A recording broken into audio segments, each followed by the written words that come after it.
Good morning. Good morning.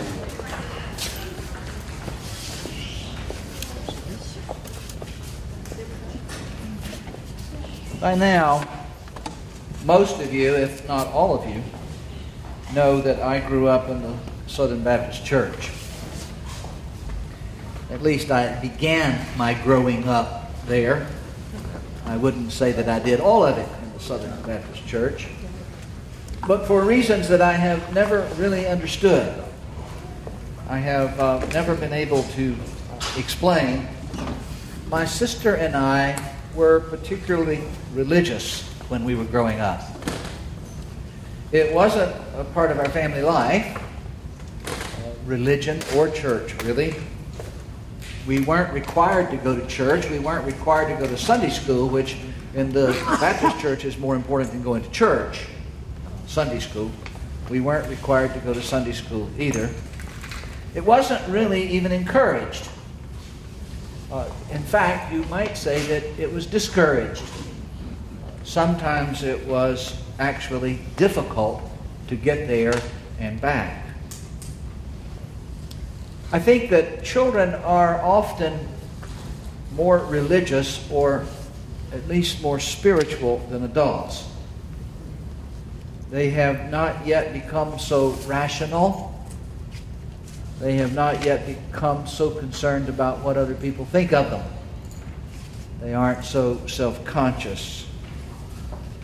I don't mean to imply that children are innocent, sweet and filled with sugar, always gentle, with the best interests of others at the center of their motivation.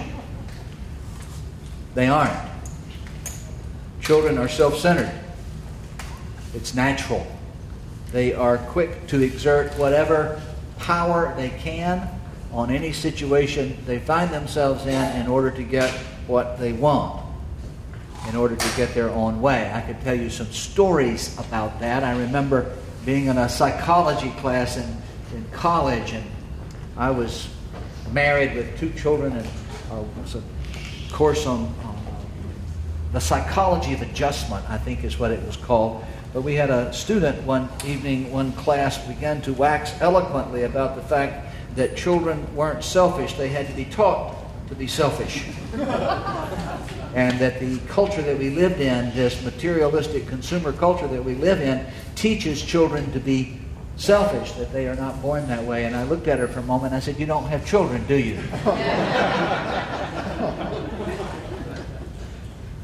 If you want to illustrate that, put 2 children in a playpen, 18 months, 2 years old, and put 3 toys in the playpen.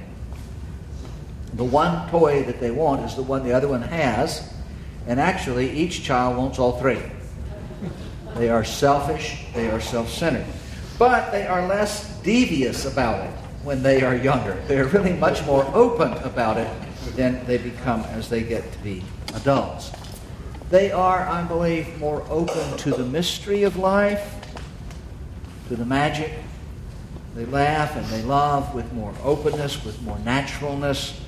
They have not yet learned the danger of vulnerability. They are more honest about their disappointments.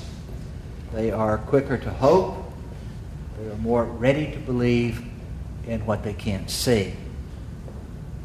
Whatever the reasons, though, my sister and I were both churchy children. I remember walking home from church one Sunday morning on a beautiful spring day when I was 12 years old or so. Walking home, as I said, it was not always easy to get there and get back. But I was suddenly struck by the notion, as if a bolt of lightning had hit me, that God might call me to be a preacher. I was horrified and terrified by the very thought. It struck me as a terribly boring life. Going to church all the time and talking about God and Jesus every chance you got. I couldn't imagine that preachers had any friends. So I quickly put that idea out of my head and said that would never happen. My sister is 2.5 years older than I am, and by the time she was 15, she had become disillusioned or disenchanted with the Baptist church. She was at that age of adolescence where the world is seen in terms of black and white, good guys and bad guys, nothing in between. And what she saw as the hypocrisy of the Baptist church became for her untenable. She could not endure it. She had a friend who went to the tiny little Episcopal church that was catty corner across in the same intersection as the Baptist church where we went, the Baptist church that occupied an entire city block. She had a friend who went to the little church across the street, and she started going there with her friend. And when she was 13 years old, she was confirmed. A year later, I followed. About 3 years later, I followed in confirmation. I followed her to the Episcopal church a year or two later. And as they say, I never looked back. But I began, as many of you did, as a Southern Baptist. It was the church of my formation. It was the church of my childhood. My family didn't go to church much during those years. I have only one clear memory of being in the Baptist church with my family. I was 9 years old, and on that particular Sunday I answered the altar call that is a part of every service in the Baptist church. The choir sang "Just As I Am" without one plea. And between verses, they would alternate singing a verse and then they would hum a verse. And when they hummed the verse, the preacher would urge us to come forward and give our lives to Jesus. Won't you come? Won't you come? As the choir sings verse 3, won't you come? And the choir would sing again, and people would go and make a profession of faith. I don't know that I had much idea of what I was doing or even why, but I knew that it was something holy. I knew it was a big deal to take that step and make that walk. And even then, I can only remember my mother being there, though my father may have been as well. There must have been other times that we as a family all went to church, but I don't have any memory of it. I don't remember a single other time. We were like many people in the Southeast at that time. In those days, we were what I call ethnic Baptists. We didn't know much about it. We didn't know much about the theology of the Baptist church. We didn't care much about it. We didn't talk about it, ever. We didn't talk about issues of faith. When I was grown, married, and in seminary, Elizabeth and I were having dinner one evening at my parents' house, and out of the blue at the dinner table, apropos of nothing, my father just made an announcement.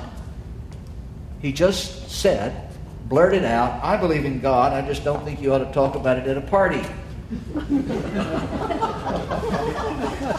I said, okay. And given the fact that my father thought life was pretty much of a party, that kind of ruled most things out. And faith was certainly not central to anything in our family life. We never prayed together, except every once in a while at a special occasion like Thanksgiving, we would have an awkward grace before a meal, not knowing quite what to say or how to do it. I don't remember ever reading the Bible in any context, any family context. I know I had a Bible in my room, but I don't remember a Bible being anywhere else in the house, not on a bookshelf, and certainly not on the coffee table in the living room. My mother and father had both grown up in a small South Carolina town in the 1920s and 30s where the Baptist Church was the defining institution of their community. There was nothing else.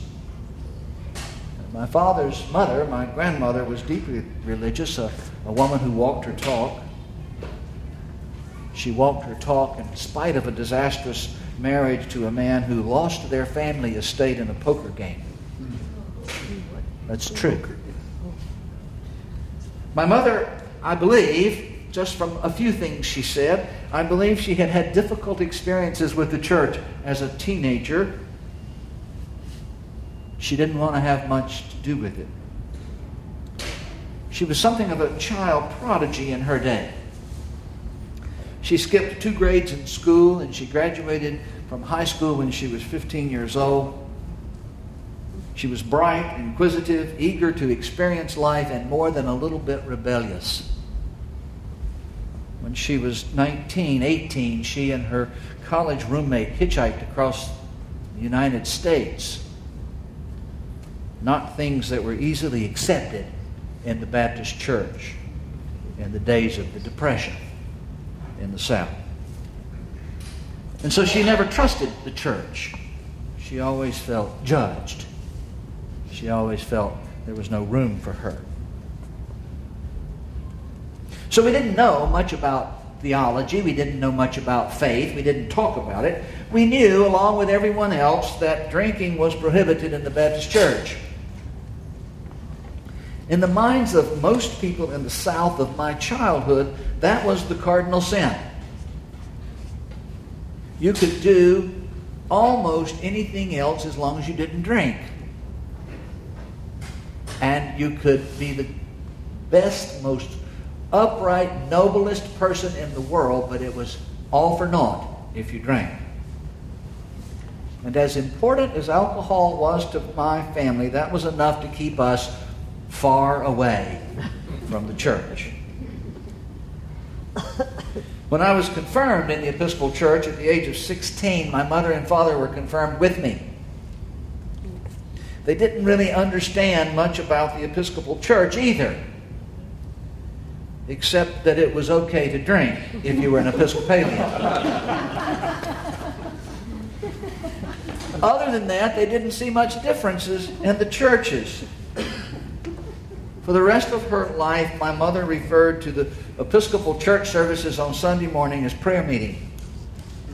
She would say something about me going to prayer meeting. I think they found my sisters, and my interest in religion, our involvement, our obsession, we might say, I think they found it strange and maybe even a little bit worrisome.